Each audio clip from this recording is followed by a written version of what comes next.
ఇలా ఉండగా భారతీయులంతా కూడా యుద్ధంలో చేరి తమకు అనుకూలంగా సహాయం చేయడానికి సంసిద్ధులై ఉన్నారనే వార్త ఆంగ్ల పత్రికల్లో అన్నింట్లోనూ కనపడ్డది. దాంతో మా మీద అనుమానం కొంత తగ్గి విశ్వాసం ఏర్పడడం మొదలుపెట్టింది. ఇలా ఉండగా ఒకరోజు మధ్యాహ్నం మేమంతా విద్యాలయంలో క్లాసుల్లో ఉండగా బ్రహ్మాండమంతా ఒక్కసారి బద్దలైనంత భయంకరంగా శబ్దం వినపడ్డది. మా విశ్వవిద్యాలయం అంతా దద్దరిల్లిపోయింది. భూకంపమా అనుకున్నాం, అదీ కాదు.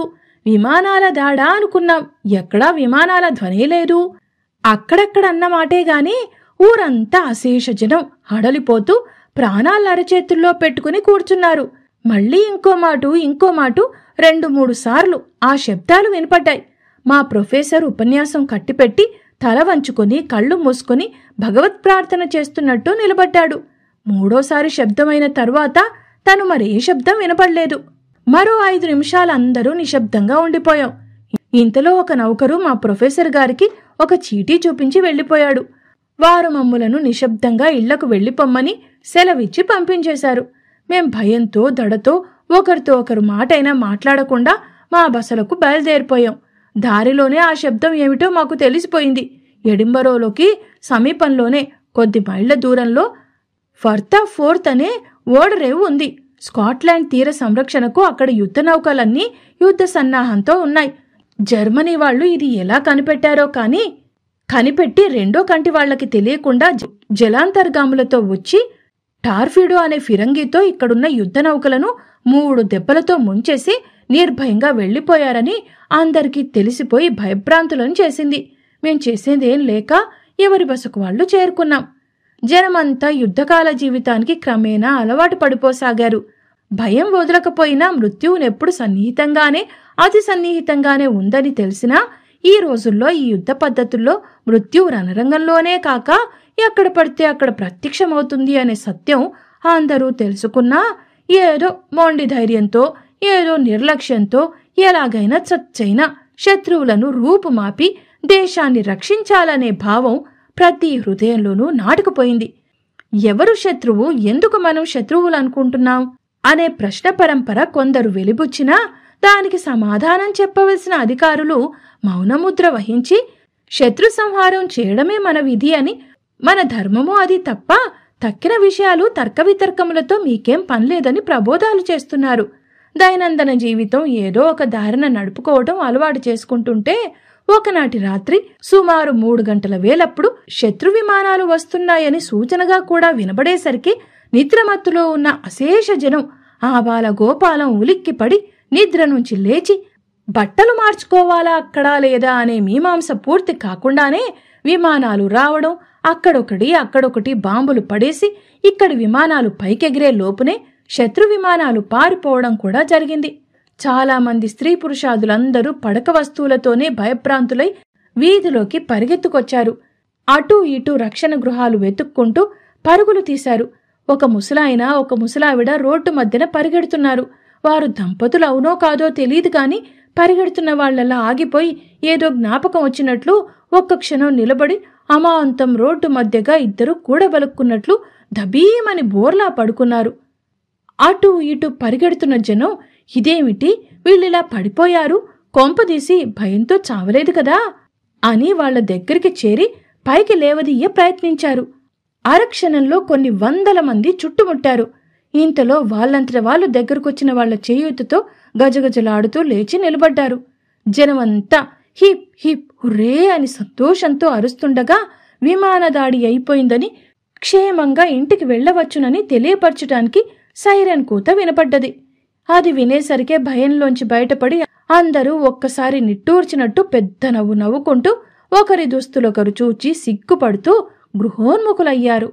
ఈ రీతిగా ఇదో కొత్త ఆపద వచ్చి పడిందని జనంలోకి మళ్లీ భయం బయలుదేరినా ఎలాగో ధైర్యం తెచ్చుకొని కాలక్షేపం చేసుకుంటున్నారు.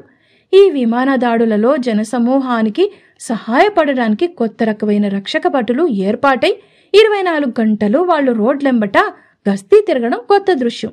సాయంకాలం మామూలుగా కొండల మీదికి వెళ్లడం తగ్గించారు జనం. నిత్య జీవితం అనేక విధాలా కేవలం స్తంభించకపోయినా కుంటుపడ్డదని చెప్పక తప్పదు.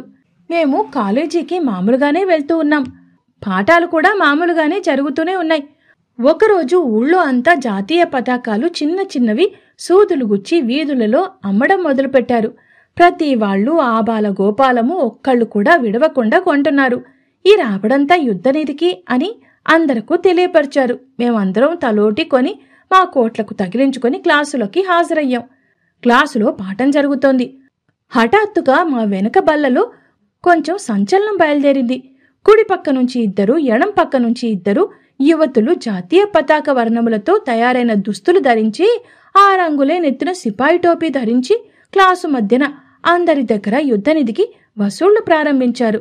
వీధిలో మేం కొన్నటువంటి చిన్న చిన్న జాతీయ పతాకాలు పల్లె నిండా పోసుకొని రెండవ చేతిలో పైన రంధ్రముండి తక్కినదంతా సీలు వేసిన డబ్బీలో మనిషి దగ్గరికి వచ్చి వసూళ్లు ప్రారంభించారు. వాళ్ళు లోపలకు ఎలా వచ్చారో, ఎవరు తీసుకొచ్చారో ఎవరికీ అర్థం కాలేదు. అక్కడ వాళ్లను మీరిక్కడికి ఎలా వచ్చారని దబాయించడానికి కాని కోప్పట్టానికి వీలైన సమయమూ కాదు. ఎవళ్లకు తోచినది వాళ్లు నిశ్శబ్దంగా నవ్వుతూ డబ్బీలలో పడేస్తున్నారు.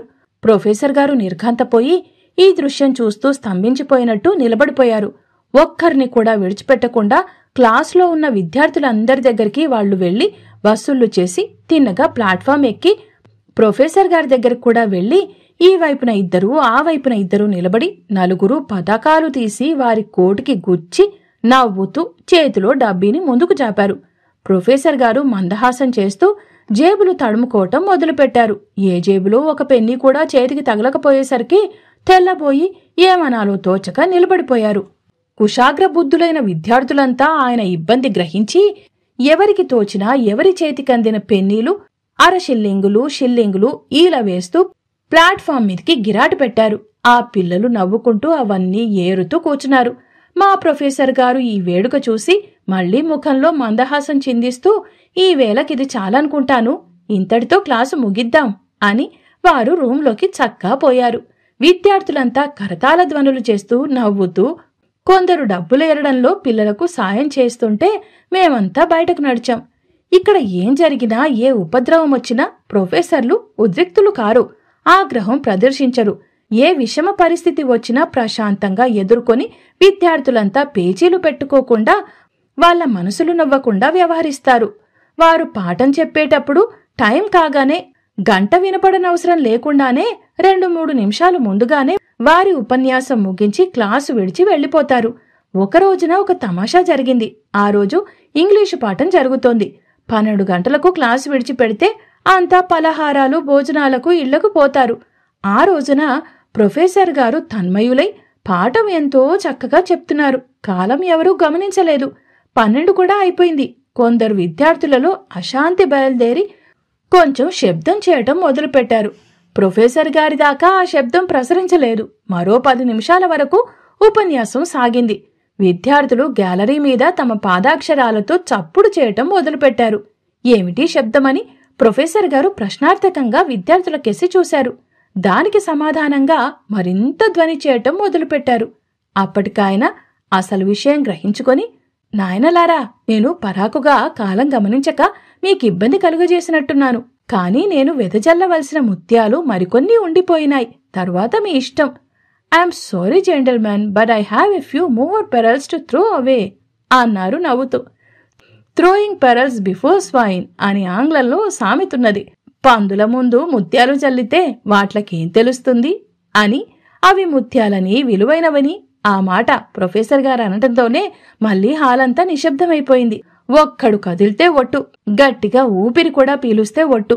ప్రొఫెసర్ గారు మందహాసం చేస్తూ మరొక 15 గంట ఉపన్యాసం గావించి, అబ్బాయిలు, మీరిక ఇంటికి వెళ్లవచ్చు అని క్షుత్బాధ గ్రహించుకోలేక పాఠంలో నిమగ్నుడనై మిమ్మల్నింతసేపు కూర్చోబెట్టి బాధ కలిగించాను.